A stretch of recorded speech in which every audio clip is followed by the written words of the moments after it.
Hello, everybody. This is the Tour Coach. You know, these are my conversations and my stories and roundtable discussions from my travels and Jackson Court's travels in the world of golf, whether they're teachers, they're players, coaches, fitness experts, whatever it is. It's the people that we meet, we talk to, trust, learn from, work with. All of it, we sit down and we talk and we share it with you to hopefully help give you some enjoyment, give you some inspiration, and also, more than anything, help your game. Our follows are going through the roof. The views and the comments about our content have been overwhelming. So please check out Dew Sweeper TV over on YouTube. Make sure you listen, subscribe, and none of this could be remotely possible without our sponsors. And that, of course, is Shrixon Golf, Bushnell Golf, Vineyard Vines, Mitch McConnell and the folks at McConnell Automotive and Buick GMC. And you obviously can't forget Ed Rowan, Taylor Martino and Rowan, and Stokely's Midtown Garden Center. All of that support makes the Dew Sweepers radio show, the Tour Coach, and Dew Sweepers TV all possible. So stay tuned and enjoy this conversation here on the Tour Coach. All right, so a little car ride podcast here on the way to the Newark Airport with my buddy and great teacher, Nick Bova. Had me up to the New Jersey PGA Teaching Summit. Nick, thanks for, one, thanks for having me, and two, thanks for the lift to the airport. My pleasure, Tony. It's always great having you up here in New Jersey. We had a good time, great group, good group of folks today. But I wanted to talk a little about you. I know in a few weeks you're getting ready to go play in the Club Pro down there in Dallas at that place. Have you been there yet? Yes. Yeah, I went down in for a little scouting report in March. So played both golf courses, in and out in 2 days and back home. Look, you by far one of the best players up here. It's been fun. We've done a little tinkering and work on your golf game the last year and a half. You've played some great golf. You were showing me a little video when we snuck outside today of your golf swing, and we did a little sneak work there with the old pivot pack. But let's talk a little bit about your improvements over the last year. And I think you do something I tell folks all the time that I think is one of the hardest things to do. I sucked at it, and that is maintaining a balance between when you get as busy as you are, teaching as much as you do, and still being competitive as playing. And I've told you this as a friend, like, it'll get harder to do the older you get, Yep. right? And the busier you get, and the more elite and more elite players you coach. But talk a little bit about that process. In terms of kind of the first stuff that we started talking about and working on, a lot of it was pivot related. I wasn't loading into my trail side enough, and I was too much into the lead side, and that was causing some issues. My upper body was getting too far off the ball, and so on. And really what I did was I've always notoriously been a tinkerer, right? I've always, if something felt weird, I'd just try something else. And with this stuff, I've literally worked on the same thing since we started in January of 23. Right, so it's 15 months now, and I'm still working the same thing, still doing the same drills, the chair drill, the bands, all that stuff. It's all the same, and I think that's part of what allowed me to at least hit the golf ball the way I hit it last year, was because I was consistent in what I was working on, and then from there, I spent a lot more time away from the driving range, right? I did most of my, swing work during the winter time, and then once I get into the summer, it was just kind of maintenance and then working short game and putting, to be honest, and then trying to play some, but, being busy on the lesson tee and then trying to go play, it's like, I'm getting my practice in while I'm showing somebody how to work the pivot, right? I'm showing them to help them, but I'm also doing something for myself so that I can feel what it is that I'm trying to actually do. So then, it's kind of nice that you're doing these things because you don't have a golf ball in front of you. Sometimes you have a club in your hand, but you don't have a golf ball in front of you, and you're not worried about where the thing's going. So I could sit there on the range and show somebody, a pivot adjustment that they need to make, and it's going to help them, but it helps me kind of fine-tune what it is that I'm working on. you know, you got a great Instagram following, and you've put some good videos and pics out of your before and after of where your golf swing started 15 months ago. Pretty impressive. And we had some talks just as we were sitting around last night and today, you know, talking about different students, and I was sharing some stories. Comes to mind, one girl played good in the SEC championship today, Avery Weed for Mississippi State, but like been working on the same thing for 3 years. And I think that's a valuable lesson. You played a bunch with Emilio when you came down, yep. joined us for golf camp last couple of years. Like, been working on the same thing for a couple of years, right? Like, I think that's a valuable lesson for people, but it's really hard playing and really hard coaching to get people to buy in to do that. But I think when you do that, the payoff like right away, your first tournament may not be great, but the payoff down the road, I think, can be pretty special. Yeah, I agree. You know, I think, you know, spending the time on the lesson tee and then trying to play, for me, it actually brings more people to me because they see that I can do it, right? They see that I can ask them to do something, and then I can prove that it's attainable by doing it on my own, you know. And I think that's been a big piece, at least for me, and kind of a motivating factor that allows me to, or kind of drives me to continue to try to play well. Plus, I enjoy playing well. You know, the feeling of winning a golf tournament is pretty awesome, and you know, putting in the work. You know, it's always the process kind of that goes into it that allows you to be successful, and that's kind of what I've fallen in love with. Well, so you talk about working and playing. I think you've done a nice job. You know, look, obviously your season's shorter up here, no question, but you've done a really nice job. I liked how you talked about, you know, kind of how you went through the calendar and doing these talks and stuff. I always talk about my old boss Hank and HJ and stuff, and he used to always talk about with tour players, and it's different now, their calendar's different than it used to be, and then Wayne, you know, would always talk about with good players that the time to do the heavy lifting and make a big change is in the winter, right? When you've got some time, and like you said, you do a bunch of stuff indoors, or you do stuff without the ball, you do stuff with bands. And then when it gets to where you're in season and you're playing tournaments, you're back to just playing golf. And I think one of the things that we see students do, and it's hard when you're a good player to not do it, but is they're trying to work on golf swing and play golf at the same time. And we've talked about tour play. You could see tour players that are out there doing it, most of the time not with very much success. Yeah. But I think there's got to be a real difference between working on your golf swing and playing golf. And I think you got to find, if you're going to really make a change, you've got to find some time to do where you're working on the golf swing. Yeah, and I think when you're making a change, just working on one thing, I think, is the most important thing, right? So I've never been somebody that can, say, fully turn off the brain when I'm hitting a golf shot. Like, I'm always thinking about something. So having one thought is kind of my threshold, right? If I start thinking about more than one, I got no chance. Right, but so kind of it allows me to almost like free my mind, knowing that I just got one thing that I need to do. If I can do that, I can hit a solid golf shot, right? And if the execution isn't there, it's not there. That's fine, right? I can accept that, but I can go into my next shot knowing what it is that I need to do to hit a good shot. And I think that's the big thing that people struggle with, is they hit a bad shot on the golf course. Like, they could hit it great on the range, and then they hit a shitty first tee shot, and then they're running through the Rolodex of shit that they've worked on for the last 10 years, right? And then they don't ever stick to what it is that they are working on to allow them to actually get better, whether it's club face or pivot or transition or whatever it is. You know, they're always changing and tinkering and messing around instead of sticking with the plan and sticking to it and going from there. Yeah, and I think, I think once you kind of get a little bit down the road where you stick with something, and then you learn to go play golf, and to, you know, your idea when you go play golf, shoot the best score you can shoot that day, right? Like, as you get a little bit down the road, you start to see the benefits of that, right? I want to talk to you about, like, teaching and playing.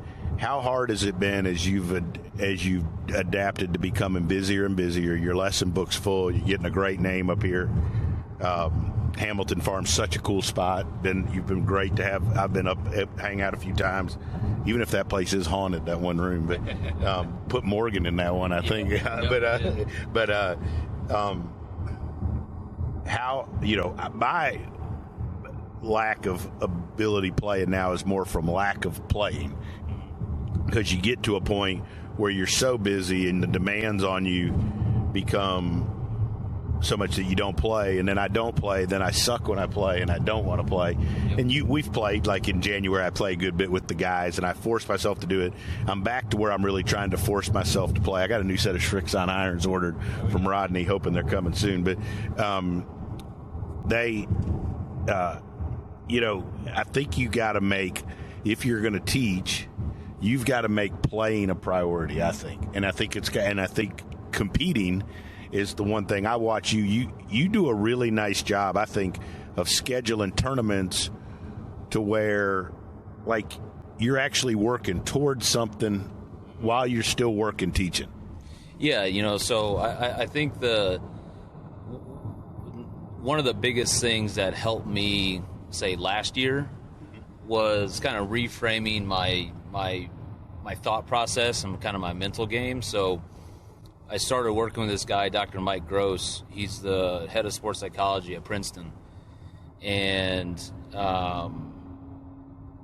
just talking to him and doing the exercises that he, has his players do. And it's like I was able to, quote unquote, practice without necessarily being on the range or on the golf course, because I was working on these mental things, accepting outcomes and accepting situations and doing a lot of meditation and those types of things, and that helped a bunch.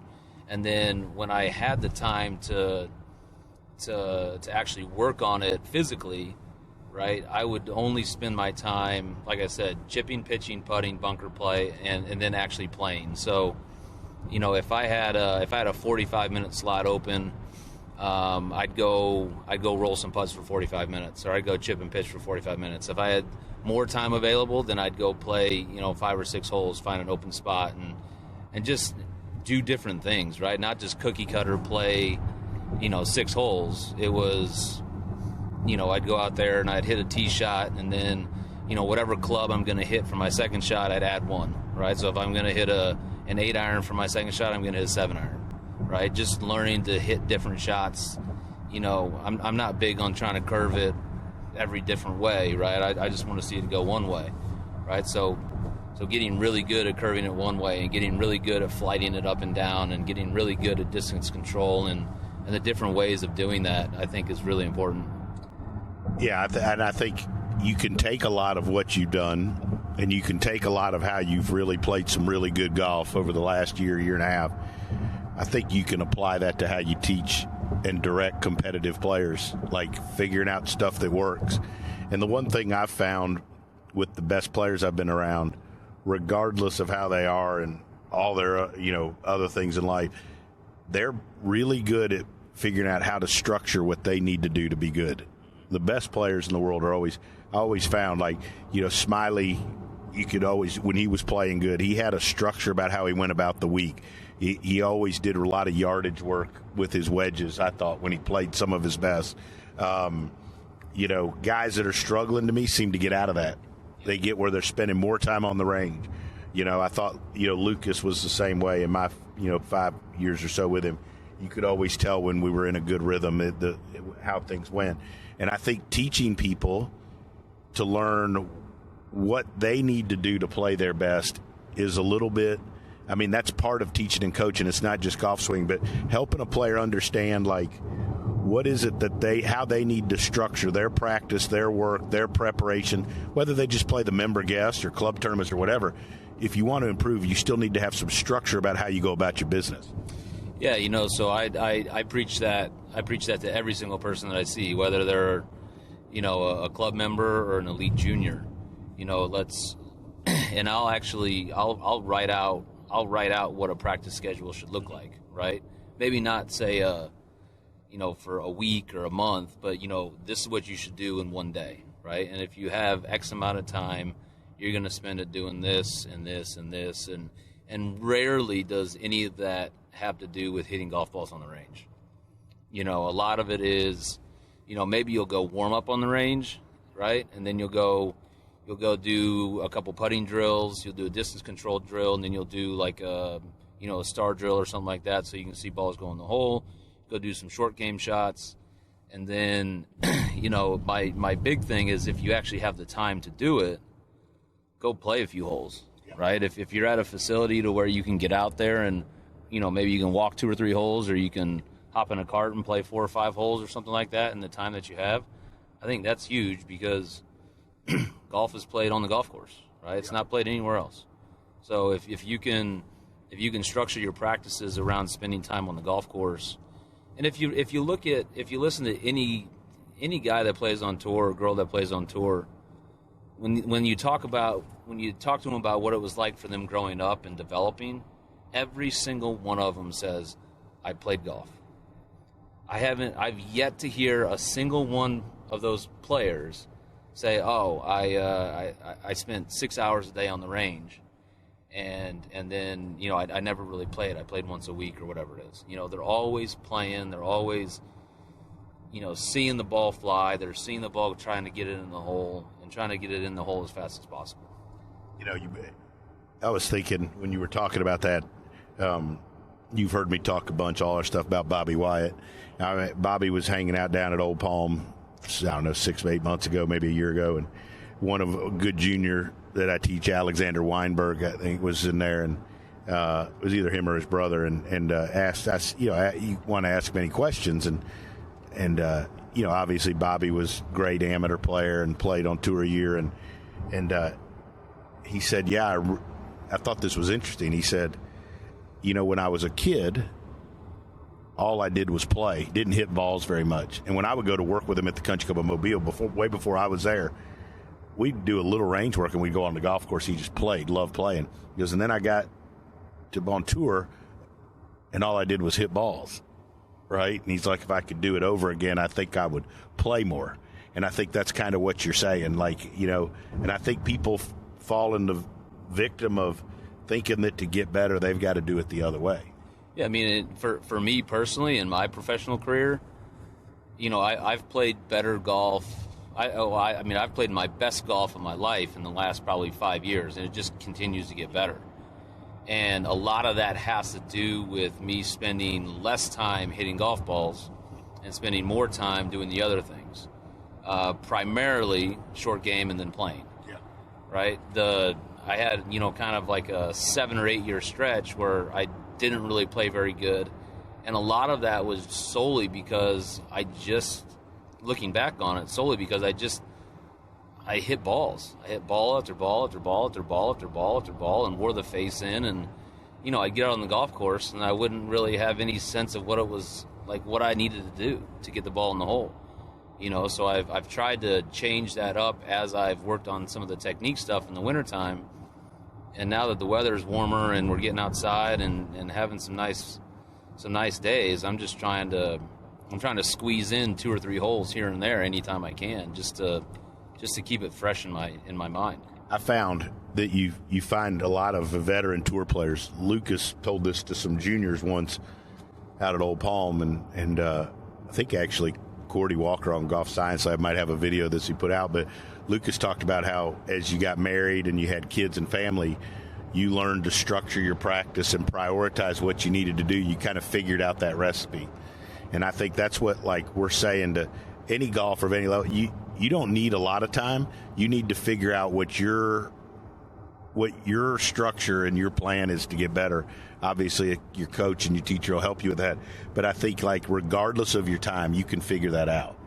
Yeah, I think that I know for me personally, when we started to have a family, like I played some of the best golf of my life when Ava's mom was pregnant, right? Just because I was happy, I was excited, I was, all this good stuff was going on in my life. Now everybody's going to go out there and get their girlfriend or their wife pregnant to play good golf.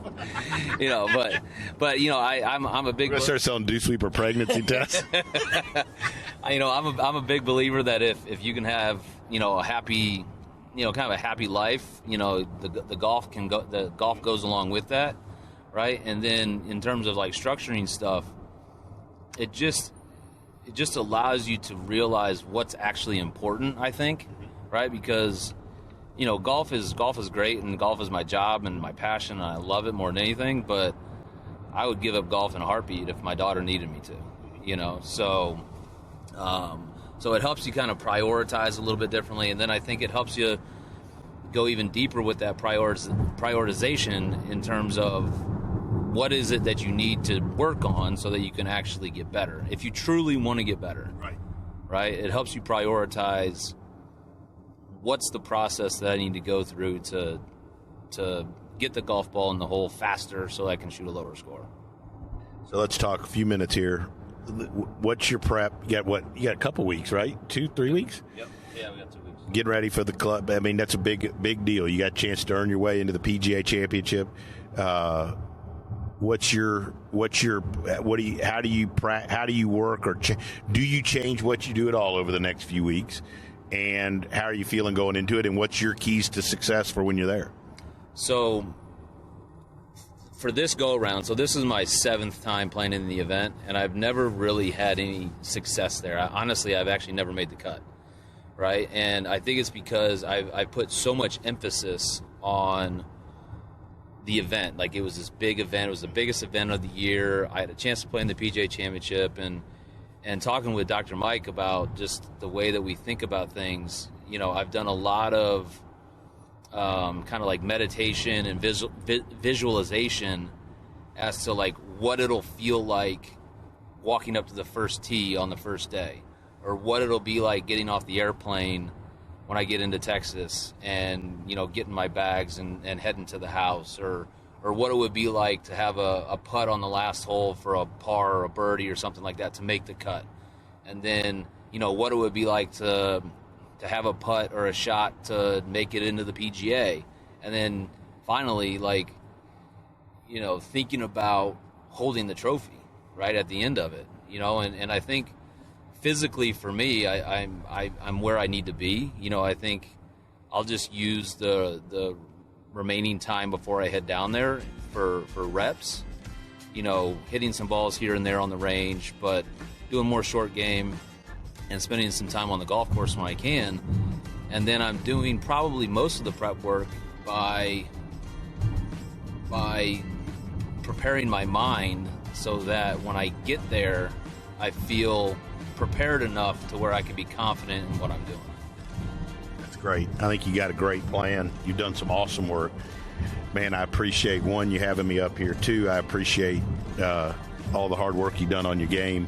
We're pulling for you, and thanks for your friendship, man. It's been fun. We're going to do some fun stuff together, and looking forward to watching you, and planning on going to hang out with you at the PGA. Hell yeah, man.